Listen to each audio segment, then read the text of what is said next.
Give the firefighters a break. Somebody detain this guy. Ah!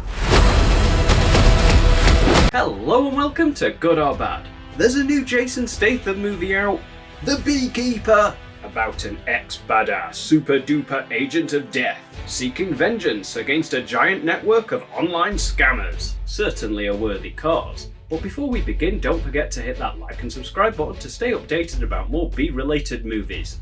Maybe. I don't know. Certainly more movies though.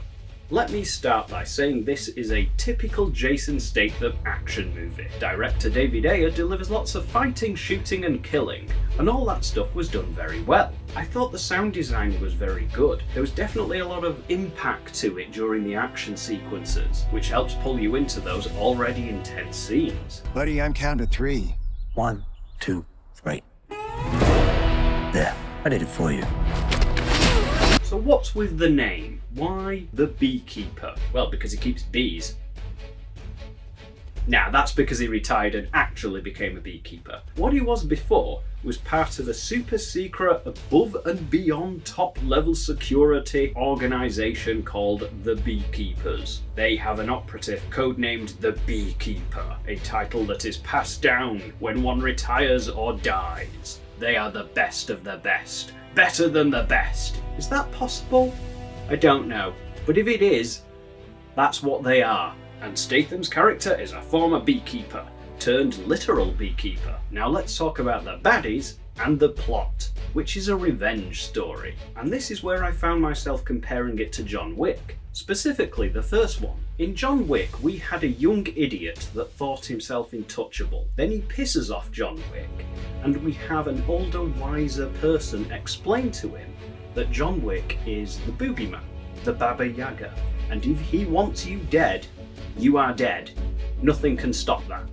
He acted cryptic to build up John as an unstoppable force of nature. And they do the exact same thing here, with a slight difference. We have a young idiot that does something to piss off the beekeeper, but unlike in John Wick, this is not our main antagonist. We have his boss, another young idiot that serves as our primary antagonist. I said antagonist a lot there. Who then informs an older, wiser person, played by Jeremy Irons, who is being very cryptic about it, that if the beekeeper wants you dead, then you are going to die. So that scene is literally a carbon copy of the one in John Wick, but less effective, because our primary antagonist, played by Josh Hutcherson, does not have that personal, gritty, hate-fueled connection with the beekeeper, because they didn't really interact in the movie until the end, aside from a quick phone call, whereas in John Wick, it was Mr. Young Idiot himself that was physically there and did the bad thing. But here, he was ultimately responsible, but I found it lacked that personal connection. That being said, I did really like how this revenge plot started,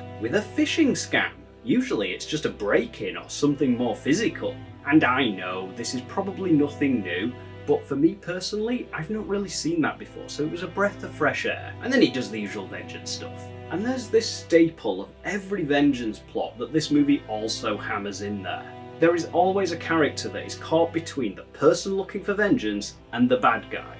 They are usually law enforcement and hate the bad guy, but is legally required to stop the person looking for vengeance. In this movie, it's an FBI agent. We have laws for these things! Until they fail, then you have me. She was an okay character, but I felt that she didn't really add up to much, and it seemed like they were downplaying the inner conflict of her character. By that I mean, and it's always the same story, she was lawfully required to stop the beekeeper from killing the bad guy, but if she did, the villain gets away with it. Because as always, they find the cracks in the legal systems to protect themselves, so she knew that she had little chance of bringing them in by the book.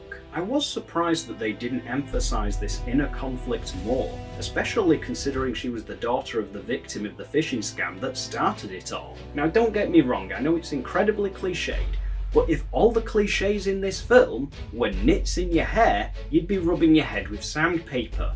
So why hold back on that one?